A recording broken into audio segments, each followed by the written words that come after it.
Hello friends, good morning. आज के इस वीडियो में बात करते हैं नेट्रम सल्फ की। जो 12 टिश्यू साल्ट होते हैं उसमें से एक साल्ट है नेट्रम सल्फ। किस तरह से काम करती है और किस तरह से बीमारियों को दूर करती है, पूरी बात समझते हैं। बड़ी सी मेडिसिन है, इसलिए इसको एक वीडियो में पूरा समराइज करना संभव नहीं है, इसलिए 2-3 वीडियो लगातार हैं आने वाले नेट्रम सल्फ की। तो देखिए, जो नेट्रम सल्फ है 12 टिश्यू साल्ट में से एक है। सुसलर साहब ने इस तरह से बताया कि किसी भी कोशिका के अंदर, जैसे मान लीजिए कोशिका है, इसके अंदर जितने भी साल्ट होते हैं, यानी कुल 12 साल्ट होते हैं, उनका मॉलिक्यूलर मोशन अगर डिस्टरबेंस हो जाएगा, डिस्टरबेंस इन मॉलिक्यूलर मोशन मतलब जहां पे जिस मॉलिक्यूल को जिस समय पर जाना चाहिए था सेल के अंदर, अगर वहां पे नहीं पहुंच पाएगा, यानी उचित समय पर डिलीवरी नहीं होगी मटेरियल की, साल्ट की, तो बॉडी का जो मेटाबॉलिक प्रोसेस है वो एबनॉर्मल हो जाएगा। और मेटाबॉलिक प्रोसेस जब एबनॉर्मल हो जाएगा तो उसी का रिजल्ट है साइन और सिम्टम्स। तो साइन और सिम्टम्स इसलिए उत्पन्न होते हैं, जो बीमारियों के लक्षण है इसीलिए उत्पन्न होते हैं।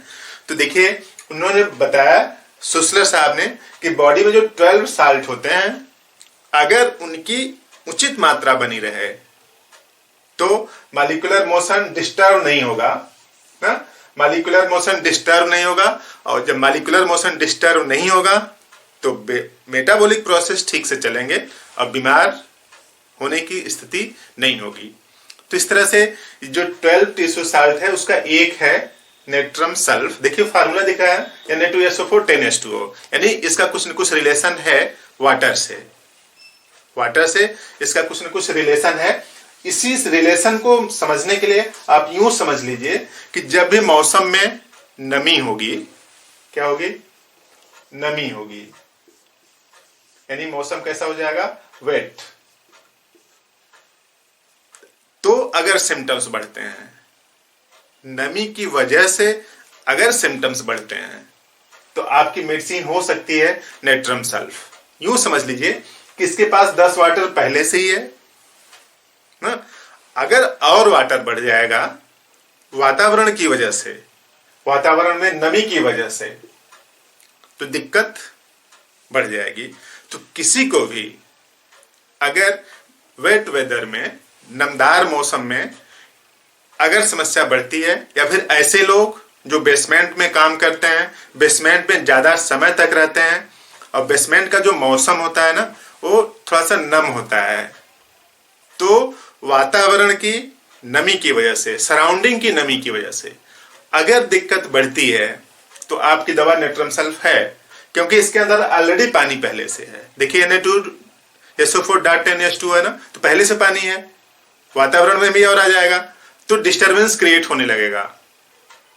तो ऐसी कोई भी समस्या जिसमें कि नमी की वजह से, या फिर नमदार मौसम की वजह से, या फिर बरसात में जो मौसम नम हो जाता है उसकी वजह से जो सिम्टम्स बढ़ते हैं, उनकी दवा है नेट्रम सल्फ। नेट्रम सल्फ का एक खास फीचर्स और है कि यूं समझ लीजिए कि ये नेट्रम सल्फ है इस तरह से, इसकी जो सॉल्बिलिटी है ना 33 डिग्री सेल्सियस पर मैक्सिमम होती है। ये है 33 डिग्री सेल्सियस पर अधिकतम सॉल्युबल है। सॉल्बिलिटी मैक्सिमम है कितना? 33 डिग्री सेल्सियस पर। इससे टेम्परेचर कम करेंगे तो भी सॉल्बिलिटी कम होगी, और इससे टेम्परेचर बढ़ा देंगे तब भी सॉल्बिलिटी क्या हो जाएगी? कम हो जाएगी। यानी सोडियम सल्फेट यानी नेट्रम सल्फ की सॉल्बिलिटी मैक्सिमम 33 डिग्री सेल्सियस पर है। मतलब इसको कैसा मौसम चाहिए? मॉडरेट मौसम चाहिए। मॉडरेट मतलब न तो ज्यादा गर्मी न तो ज्यादा ठंडी, बीच वाला चाहिए। अगर ज्यादा नमी हो गया तो भी दिक्कत है, और ज्यादा ड्राइनेस हो गई तो भी दिक्कत है। 33 डिग्री सेल्सियस पर इसकी सॉल्बिलिटी है, तो इससे आप ये समझ सकते हैं। तो 33 डिग्री सेल्सियस से अगर टेम्परेचर बढ़ाते हैं तो सॉल्बिलिटी का कम हो जाना, और उससे कम वाले टेम्परेचर पे भी सॉल्बिलिटी कम होना खास फीचर्स है। बहुत कम मॉलिक्यूल ऐसे होते हैं। तो देखिए, जो नेट्रम सल्फ है इसके सभी सिम्टम्स वेट वेदर में बढ़ जाएं, अगर वेट नमीदार मौसम में अगर सिम्टम्स बढ़ जाएं तो आप समझ लीजिए कि आपकी दवा नेट्रम सल्फ है। ये जो नेट्रम सल्फ है बेहतरीन तरीके से काम करता है और जस्ट अपोजिट काम करता है एक दूसरी मेडिसिन है, उसका नाम है नेट्रम्योर। ये जो नेट्रम्योर है उसका फार्मूला है NaCl, इस तरह से नेट्रम सल्फ, नेट्रम्योर। नेट्रम किसी दूसरी भाषा का टर्म है, उसका मतलब सोडियम होता है ना। तो देखिए नेट्रम सल्फ और नेट्रम्योर एक दूसरे के एंटागोनिस्टिक तरीके से काम करते हैं। ये क्या करता है?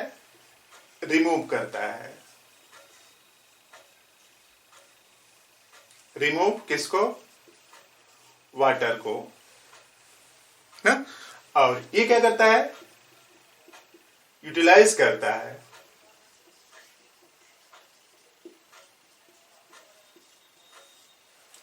वाटर को यूटिलाइज करता है और ये क्या करता है?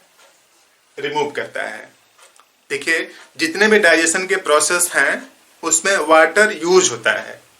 जो भी आप फूड सप्लीमेंट लेते हैं उसमें यूज होता है डाइजेशन के प्रोसेस में। तो जैसे मान लीजिए कि आपने चावल खा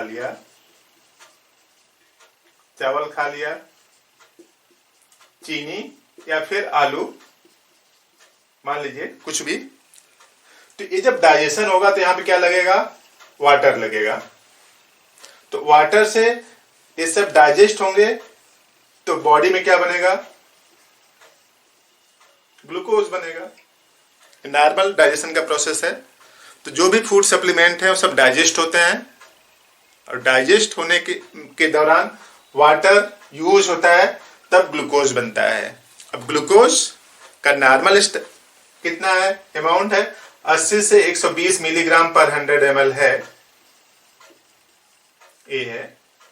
अगर ये ज्यादा वाटर हुआ, अगर इससे ज्यादा ग्लूकोज हो गया ना, अगर ग्लूकोज की मात्रा इससे ज्यादा हो गई तो अब क्या करता है?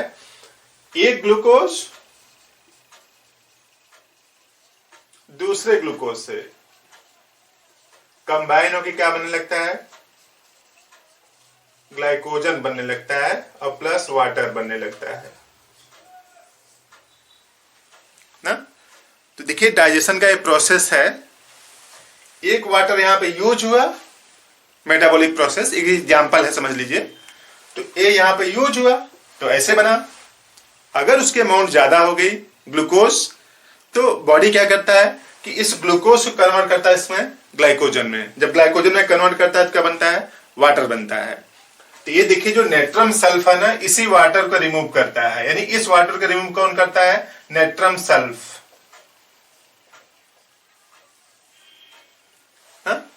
और इस वाटर को यूटिलाइज करता है कौन? नेट्रम्योर।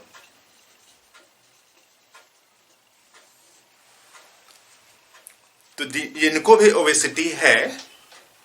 ओबेसिटी की जो समस्या है उसमें कुछ वाटर का भी रोल होता होगा। फैट तो डिपॉजिट होता ही होता है, फैट तो डिपॉजिट होता ही है, उसके साथ कुछ वाटर का भी रोल होता है। तो जिनको भी ड्रॉप्सी की कंडीशन है, एनासार्का है, पूरी बॉडी में सूजन है, तो देखिए जो बॉडी में सूजन है, जो एनासार्का है, जो ड्रॉप्सी है, मोरालेस एक कंडीशन है। तो अगर आप वाटर को निकालना चाहते हैं तो नेट्रम सल्फ का यूज करना पड़ेगा। यानी बॉडी से वाटर को रिमूव करना है तब नेट्रम सल्फ का काम करना पड़ेगा। और बॉडी में यूटिलाइज करना है, मतलब आप चाहते हैं कि बॉडी के अंदर पानी हो, पानी की कमी हो जाती है डायरिया डिसेंट्री में। तो डायरिया डिसेंट्री में जब पानी कम हो जाता है बॉडी में तो आपको क्या देना पड़ेगा? नेट्रम्योर देना पड़ेगा, ताकि कोशिका के अंदर पानी ज्यादा मात्रा में रहे। एक्सेस वाटर की जरूरत हो अगर तो आप नेट्रम्योर देंगे, और बॉडी के जो सिक्रेशन है वो बॉडी में स्टोर हो जा रहे हैं, बाहर नहीं निकल रहे हैं, सूजन उत्पन्न हो रही है, तब आप नेट्रम सल्फ देंगे। तो इस तरह से बेहतरीन तरीके से काम करता है नेट्रम सल्फ। बस एंटागोनिस्टिक एक्शन है किसके, नेट्रम म्योर के तुलना में। तो आप यूं समझ लीजिए कि ये जो नेट्रम सल्फ है ना, रिमूव करता है एक्सेस वाटर को, क्योंकि उसके पास खुद ही वाटर है। देख रहे हैं ना, इसके पास खुद ही वाटर है तो वाटर को रिमूव करेगा। और अगर एक्सेस वाटर को रिमूव करेगा तो क्या करना होगा, हा? तो देखिए रिमूव करता है, तो जब रिमूव करेगा तो सिक्रीशन बढ़ाएगा, किससे,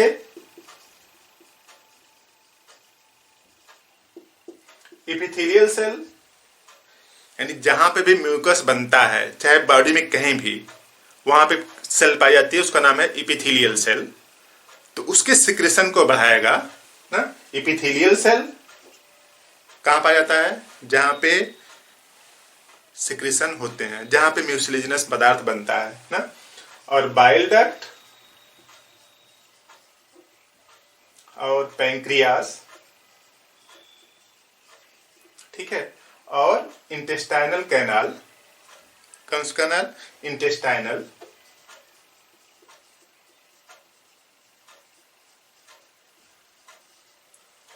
देखिए epithelial cell, bile duct, intestinal canal, इन सब को एक्टिवेट करता है, यानी एक्टिवेटेड बाय नेट्रम सल्फ। तो देखिए इसके पास खुद ही पानी है, बॉडी के अंदर जो एक्सेस वाटर है, जो मेटाबॉलिक प्रोसेस के फलस्वरूप बनता है, उसको बाहर निकालेगा। अब बाहर निकालेगा तो एक्टिवेट करता है, खुद तो नहीं निकालता ना, एक्टिवेट करता है बॉडी को। बॉडी के जो पार्ट हैं, एपिथेलियल सेल हर जगह पूरी बॉडी में पाई जाती है, जहां जहां पे कुछ म्यूसिलेज बनते होंगे, जहां जहां पे कुछ तरल पदार्थ बनता होगा, वहां पे एपिथेलियल सेल पाई जाती है, तो उसको भी एक्टिवेट करता है। जो बाइल डक्ट है, जहां पे गॉल ब्लैडर है ना, बाइल जहां पे बनता है, उसको भी बनाने को और निकालने को एक्टिवेट करता है। पैंक्रियास को भी एक्टिवेट करता है। अब यूं समझ लीजिए कि जब पैंक्रियास को एक्टिवेट करता होगा तो डायबिटीज भी कुछ रिलेशन होगा, बाद वाले वीडियो में हम लोग देखेंगे। और इंटेस्टाइनल कैनाल, मतलब जो छोटी आंत है, बड़ी आंत है, उसको भी एक्टिवेट करता है। तो एक्टिवेट करता है तो जिनको भी कॉन्स्टिपेशन होता होगा, स्टूल हार्ड हो जाता होगा, क्यों हार्ड होता होगा, क्योंकि पानी अवशोषित हो जा रहा है, तो पानी को बाहर अगर निकाला जाए तो स्टूल सॉफ्ट होगा। इस तरह से इसके स्पेसिफिक फंक्शन हैं नेट्रम सल्फ के। तो यूं समझ लीजिए, मोटी बात याद रखना है कि शरीर में अगर पानी, वाटर किसी भी फॉर्म में अगर इकट्ठा है तो निकालने के लिए कई बेहतरीन मेडिसिन हैं, उसमें से एक है नेट्रम सल्फ। तो remove surplus water, remove surplus water which is formed after metabolic process। metabolic process के बाद जो वाटर बनता है उसको रिमूव करता है। तो देखिए कुछ लोग ऐसे होते हैं जिनको विलियस वोमिटिंग होती है, यानी बाइल की वोमिटिंग होगी। बाइल की वोमिटिंग इसलिए होगी कि डाइजेस्टिव प्रोसेस में कुछ न कुछ एबनॉर्मलिटी है। तो जब भी सिम्टम्स बढ़ें नमी वाले मौसम में, तब की दवा है नेट्रम सल्फ। इस वीडियो में बस इतना ही, और इसके बाद भी वीडियो हैं, आप उनको भी देखते रहिए, पूरी बात समझ में आ जाएगी नेट्रम सल्फ की। तो आपने पूरा वीडियो देखा, थैंक यू।